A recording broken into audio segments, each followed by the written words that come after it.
할렐루야. 새해 첫 주일에 하나님의 전에 나오신 여러분들을 주님의 이름으로 축복하고 환영합니다. 하나님께서 오늘 이렇게 예배하는 우리 모두를 사랑하시고 또 기억하시고 크신 은혜를 더하여 주실 줄 믿습니다. 새해에는 하는 일 모두 잘 되기를 바라고요. 가정의 근심, 걱정, 많은 문제가 해결되어 하나님이 도우셨다 진심으로 고백하고 감사하며 행복한 가정 꾸려나갈 수 있길 간절히 바랍니다. 아울러 우리 교회도 날로 부흥 성장하여 지역을 섬기는 교회가 될 수 있도록 여러분 기도해 주시고 협력해 주시기 바랍니다. 그동안 개척하고 지금까지 설교 준비를 할 때에 우리 교회에서 사용하는 1년 1독표대로 한 주간에 읽은 말씀 중에서 제가 본문을 골라 설교를 했는데요. 올해는 사도행전 중심으로 설교를 하도록 하겠습니다. 절기 때는 절기에 맞는 설교를 하고 그 외 한 40여 주간 동안은 사도행전 중심으로 말씀을 전하겠습니다. 대신에 새벽에는 우리가 하는 대로 성경 읽기표대로 말씀을 전하도록 하겠습니다. 자, 오늘 우리가 함께 볼 말씀은 사도행전 제일 첫 장에 나오는 말씀인데요. 먼저 1절, 2절 보겠습니다. 데오빌로여, 내가 먼저 쓴 글에는 물은 예수께서 행하시며 가르치시기를 시작하심부터 그가 택하신 사도들에게 성령으로 명하시고 승천하신 날까지의 일을 기록하였노라. 자, 사도행전에 수신자가 나옵니다. 이 사도행전을 받은 사람의 이름이 뭐라고요? 데오빌로입니다. 데오빌로 누구인지를 정확히 알 수가 없습니다. 그저 로마에서 고위직에 있었던 사람이 아닌가 그렇게 추론합니다. 내가 먼저 쓴 글, 여기서 나는 누구이냐라고 한다면 그 사람은 바로 누가입니다. 자, 누가가 쓴 성경 여러분 아시죠?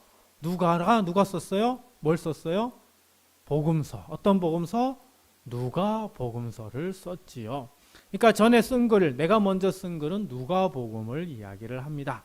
그러니까 누가복음에는 예수께서 행하시며 가르치기를 시작하심부터 그가 택하신 사도들, 즉 예수님의 제자들을 이야기를 하는 것이죠. 예수님께서 하늘로 올라가신 후에 이제 제자들을 뭐라고 부르게 되는 거예요? 사도라 부르게 됩니다. 사도, 아포스톨로스라고 하는 단어인데 파견된 자, 그리고 사자, 그리고 전권을 위탁받은 자, 이런 의미를 가지고 있습니다. 이 의미를 알려면 먼저 히브리서 3장 1절을 알아야 되는데요. 제가 봉독해 드립니다. 그러므로 함께 하늘의 부르심을 받은 거룩한 형제들아, 우리가 믿는 도리의 사도이시며 대제사장이신 예수를 깊이 생각하라. 자, 여기 보니까 예수님을 뭐라고 부르고 있어요? 사도, 그리고 대제사장이라고 합니다. 대제사장은 성경 공부라든지 제가 설교를 통해서 여러 번 했으니까 거기는 좀 넘기고요. 예수님을 뭐라고 불렀다고요? 사도라 불렀다고요. 여러분 예수님을 사도라 부르는 거 혹시 들어보셨습니까? 거의 들어보지 못하셨을 겁니다. 자, 이걸 이해하려면 또 성경 한 구절을 봐야 되는데요. 요한복음 17장 18절 말씀입니다. 제가 봉독해 드립니다. 아버지께서 나를 세상에 보내신 것 같이 나도 그들을 세상에 보내었고. 자, 아버지는 누구예요? 하나님이시죠. 그죠? 그리고 나는 예수님입니다. 그리고 그들은 예수님의 제자를 이야기를 하죠. 하나님께서 예수님을 세상에 보내셨다라고 얘기를 합니다. 이때 그냥 보내신 것이 아니라 어떻게 해요? 하나님의 권위, 하나님의 어떤 정권을 위탁해서 파견을 받아서 이 땅에 오신 것이죠. 자, 이걸 가지고 얘기하면 우리는 뭐라고 얘기할 수 있습니까? 하나님께서 파견했으니까 예수님은 하나님의 사도라고 말할 수 있는 것이죠. 그래서 예수님을 가리켜 사도라라고 얘기하는 말이 틀린 말이 아니다라고 하는 걸 알 수가 있습니다.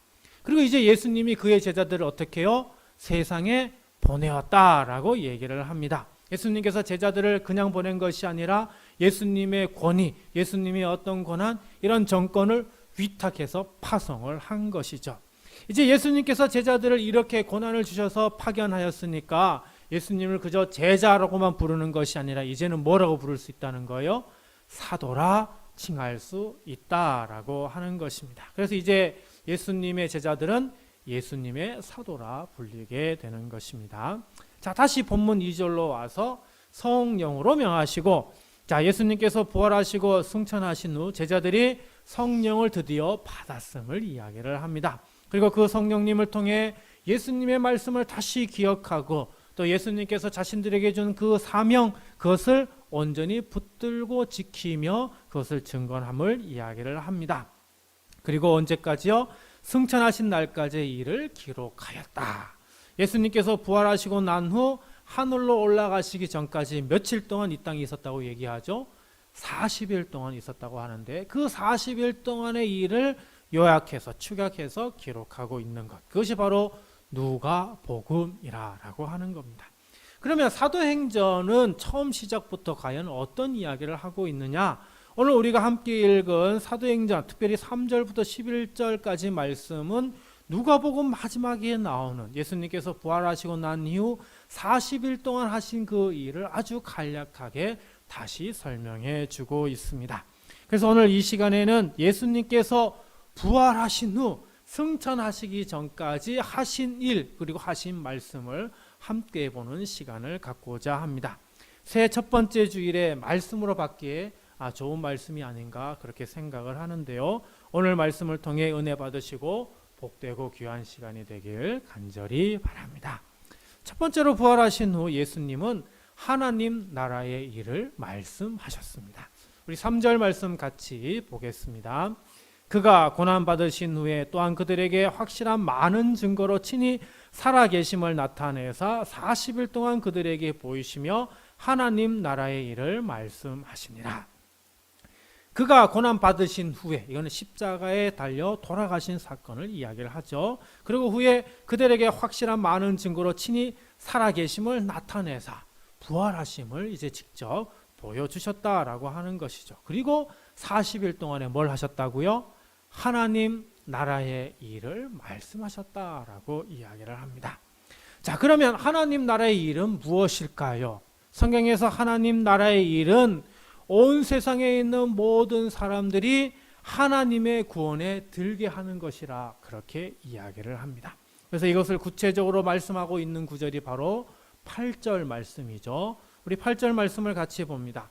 오직 성령이 너희에게 임하시면 너희가 권능을 받고 예루살렘과 온 유대와 사마리아와 땅끝까지 이르러 내 증인이 되리라 하시니라.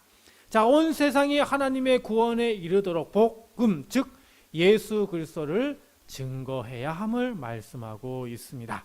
자, 온 세상이 하나님의 구원에 이르도록 복음을 증거하기 위해서 제일 먼저 어디에 복음을 증거해야 할까요?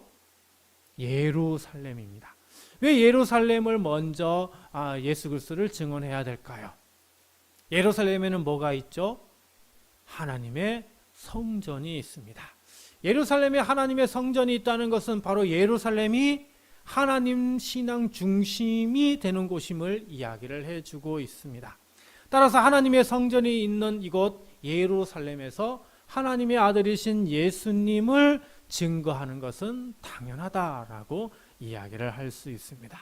하지만 예루살렘에서 복음을 전하는 일은 쉬울까요? 어려울까요? 절대 쉬운 일이 아닙니다. 왜? 바로 이 예루살렘에서 예수님이 십자가 처형을 당하셨기 때문입니다.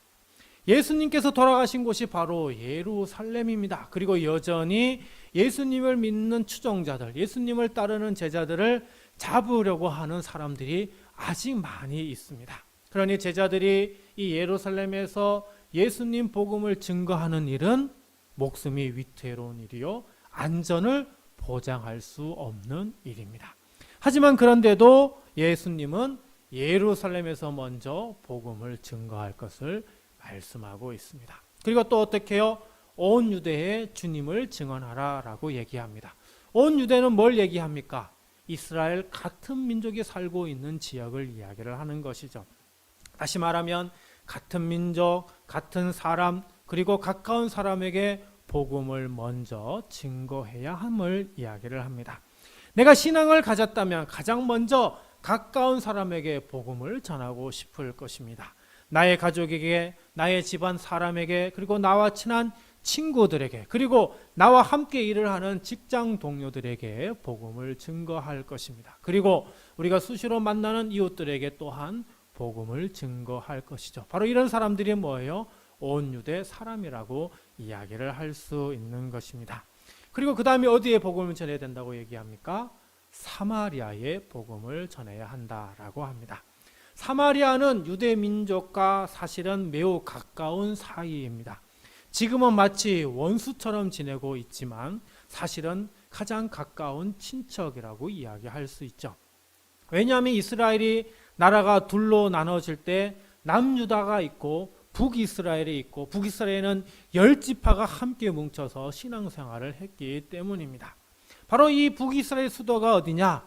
사마리아였던 것이죠. 하지만 북이스라엘이 멸망하면서 아수르가 이 북이스라엘에 살고 있는 이스라엘 민족들을, 상당수 많은 사람들을 다른 지역으로 이주시키고, 또 다른 지역에 있는 수많은 이방인들을 바로 이 사마리아 지역으로 이주해서 살게 만들었습니다.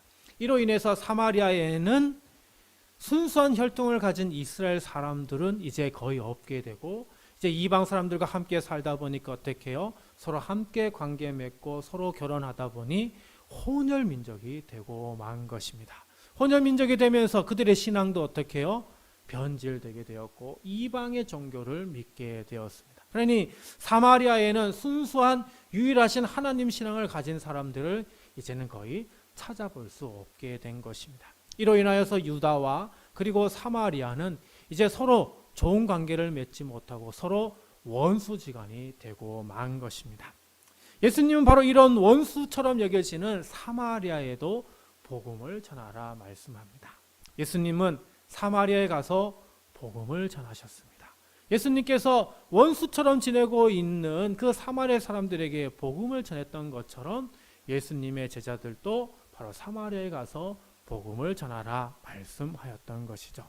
그리고 또 땅끝까지 복음을 전하라 말씀합니다. 여러분, 그 당시의 땅끝은 어디였을까요?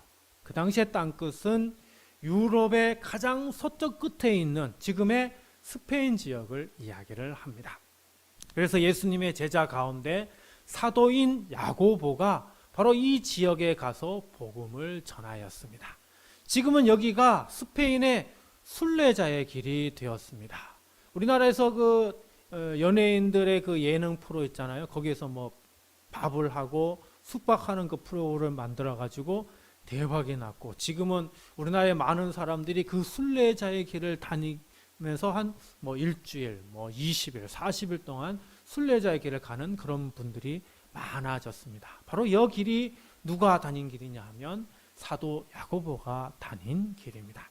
자, 그렇다면 오늘 우리는 부활하신 예수님께서 제자들에게, 사도들에게 하나님 나라의 일을 말씀하셔서 하나님 나라의 일을 실천하라고 했고 그것을 실천했습니다. 그러면 오늘 우리는 무엇을 해야 하겠습니까? 오늘 우리도 하나님 나라의 일을 실천해야 됩니다. 하나님 나라의 일, 바로 하나님의 구원에 이르도록 모든 사람들에게 주님을 증거해야 하는 것입니다.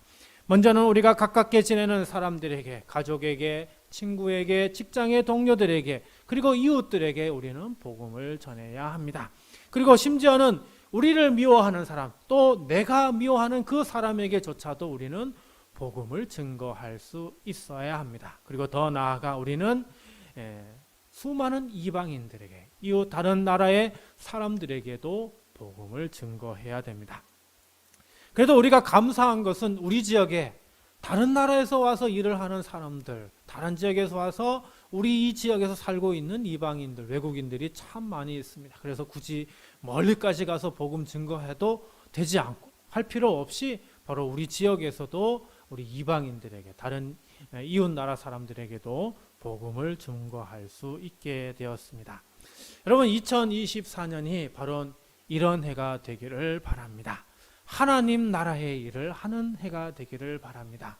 모든 사람들이 구원받을 수 있도록 우리가 복음을 증거하는 해가 되기를 바랍니다. 가깝게는 우리의 가족들에게, 그리고 나의 친구들에게, 나와 함께 일을 하는 직장 동료에게, 그리고 심지어는 내가 싫어하는 사람에게까지, 그리고 이 지역에 살고 있는 많은 이방인들, 그리고 이웃 나라 사람들에게 복음을 전하며 삶을 살아가는 그런 한 해가 되길 간절히 바랍니다. 두 번째로 부활하신 후 예수님은 아버지께서 약속하신 것을 기다리라 말씀하셨습니다. 4절 말씀 봅니다. 사도와 함께 모이사 그들에게 분부하여 이르시되 예루살렘을 떠나지 말고 내게서 들은 바 아버지께서 약속하신 것을 기다리라. 자, 먼저 예수님은 예루살렘을 떠나지 말라고 하십니다. 지금 예루살렘은 위험하지요. 예수님이 십자가에 돌아가시면서 예수님의 제자들도 붙잡혀서 어쩌면 십자가 처형을 당할 수 있는 그런 위기에 있었기 때문입니다. 그래서 제자들은 어서속히 예루살렘을 떠나야 하는 그런 상황 가운데 있는데 예수님께서 뭐라고 말씀하셔요? 예루살렘을 떠나지 말라. 그러면서 매우 중요한 말씀을 합니다. 아버지께서 약속하신 것을 기다리라. 자, 하나님께서 약속하신 것, 그것이 무엇입니까? 5절입니다. 요한은 물로 세례를 베풀었으나 너희는 몇 날이 못되어 성령으로 세례를 받으리라 하셨느니라. 자, 요한은 누구를 얘기할까요? 세례 요한을 이야기합니다. 세례 요한이 물로 세례를 베풀었습니다. 하지만 너희는 예수님의 제자인, 예수님의 사도인 너희들은 성령으로 세례를 받을 것이라 말씀합니다. 물로 세례를 받는 거 우리는 그냥 세례라고도 하고 물 세례라고도 합니다. 성령으로 세례 받는 걸 우리는 성령 세례라고 합니다. 자, 그러면 우리는 물 세례는 어떻게 받는지 다 압니다. 그러면 성령 세례는 어떻게 받는 것일까요? 사도행전 2장 38절 말씀인데요. 우리 찾아서 함께 읽도록 하겠습니다. 사도행전 2장 한 장 넘기시면 되죠. 사도행전 2장 38절입니다. 같이 읽습니다. 베드로가 이르되 너희가 회개하여 각각 예수 그리스도의 이름으로 세례를 받고 제사함을 받으라. 그리하면 성령의 선물을 받으리니. 자, 성령을 선물로 받으려면 뭐가 필요하다는 거예요? 죄에 대한 회개가 먼저 있어야 한다라고 하는 겁니다. 죄에 대한 회개를 하면 하나님께서 어떻게 해요? 용서해 주신다. 죄사함이 있을 것이다 라고 얘기를 하고요. 죄사함을 받게 되면 그 다음에 어떻게 해요? 성령을 선물로 받는다. 성령 세례를 받을 수 있음을 이야기를 합니다. 예수님의 수제자 베드로는 예수님이 붙잡히시던 그날 밤에 예수님을 3번 부인할 것이다 라고 하는 그런 말씀을 예수님께 직접 듣습니다. 죽을 때까지 죽더라도 예수님을 떠나지 않을 거라고 얘기했던 그 베드로는 예수님의 말씀대로 예수님이 붙잡히던 바로 그때 예수님을 3번 부인하게 됩니다. 심지어는 예수님을 저주하고 맹세하기까지 하며 자기는 예수님을 모른다고까지 하였죠. 이후 부활하신 예수님을 만났을 때 베드로는 그 마음에 죄책감이 많았는데 예수님은 그 베드로를 용서해 주셨습니다. 하지만 여전히 베드로의 마음에는 자기 자신이 예수님을 부인했다라고 하는 그 죄책감을 안고 있었을 것입니다. 근데 예수님의 말씀처럼 예루살렘을 떠나지 않고 성령님이 오시기를 기다리고 있었을 때에 베드로는 과연 무엇을 하였을까요? 자신의 죄를 회개하고 있지 않았겠습니까? 사도행전 2장에서 다락방에 모여 성령님이 오시기를 기다리며 기도했던 사람들 틈에서 함께 베드로는 기도할 때에 예수님을 부인했던 그 자신의 어리석음을 하나님께 간절히 회개하고 용서해달라고 기도했을 것입니다. 그렇기에 베드로는 하나님으로부터 죄사함을 받고 그리고 성령 세례를 받을 수 있었습니다. 그리고 성령 세례를 받은 후 베드로는 완전히 달라진 모습으로 살아가게 됩니다. 역시 사도행전 2장의 후반부에 보면 이전까지는 베드로는 로마 사람들이 무서워서 그리고 유다 사람들에게 붙잡혀가지고 자기도 십자가 처형을 당할까 두려워서 도망다니고 숨어 피했는데 이제는 그들 앞에 당당히 나아가서 예수님을 증거하는 그런 믿음의 모습을 보여줍니다. 오늘날 많은 사람이 교회로 나옵니다. 많은 사람이 눈에 보이는 세례, 물세례를 받습니다. 하지만 많은 사람이 성령 세례를 받는 것은 아닙니다. 왜? 성령 세례를 받지 못하기 때문이죠. 왜 성령 세례를 받지 못할까요? 우리 자신의 죄를 회개하지 못하기 때문입니다. 교회에서 강조하는 것 중 하나는 바로 자신의 죄를 회개하라는 겁니다. 회개하라 말씀하지 않는 교회는 주님의 교회가 아닙니다. 죄를 회개하면 하나님께서 우리의 죄를 용서해 주십니다. 하나님을 통해 죄사함을 받습니다. 그리고 죄사함을 받게 되면 성령을 선물로 받게 되는 것이죠. 하지만 얼마나 많은 사람이 자신의 죄를 회개할까요?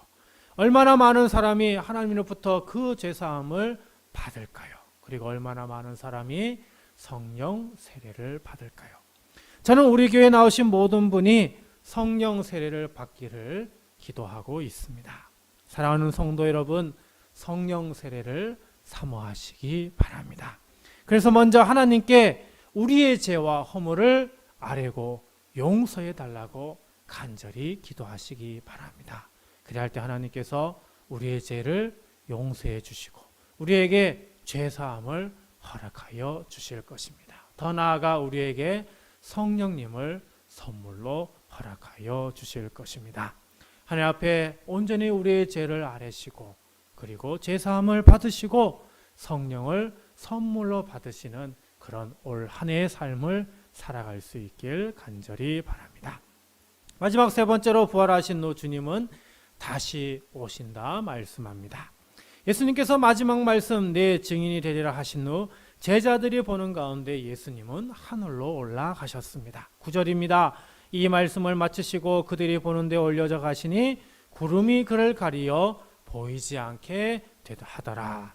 예수님이 올라가신 그 자리는 구름이 가려져서 더 이상 예수님을 볼 수 없다고 합니다. 그런데 10절입니다. 올라가실 때 제자들이 자세히 하늘을 쳐다보고 있는데 흰옷 입은 두 사람이 그들 곁에 서서 제자들은 예수님이 떠나셨기에 너무나 허망하여 그저 하늘만 쳐다볼 뿐입니다. 더 이상 예수님이 보이지 않는데도 하늘만 바라보고 있습니다. 그때 흰옷 입은 두 사람이 그들 곁에 서서 이렇게 이야기합니다. 11절 말씀 다 같이 읽습니다. 이르되 갈릴리 사람들아 어찌하여 서서 하늘을 쳐다보느냐 너희 가운데서 하늘로 올려주신 이 예수는 하늘로 가심을 본 그대로 오시리라 하였느니라. 자, 예수님께서 어떻게 하신다고요? 하늘로 올라가신 그대로 다시 오신다 말씀하고 있습니다. 하늘로 올라가신 예수님이 다시 오신다는 것은 무엇을 의미할까요? 재림을 의미합니다. 재림은 언제 있습니까? 이 세상이 끝날 때에 있죠. 여러분, 이 세상은 영원할까요? 이 세상은 영원하지 않습니다. 벌써 과학에서는 수많은 별들이, 수많은 우리 지구와 같은 것들이 태어나서 그리고 나중에 사라지는 것을 우리 과학으로도 이제 입증하고 있습니다. 그렇다면 우리 살고 있는 이 지구도 언젠가는 사라지게 될 것이죠. 그래서 이 세상은 영원하지 않고 유한하다라고 얘기할 수 있습니다.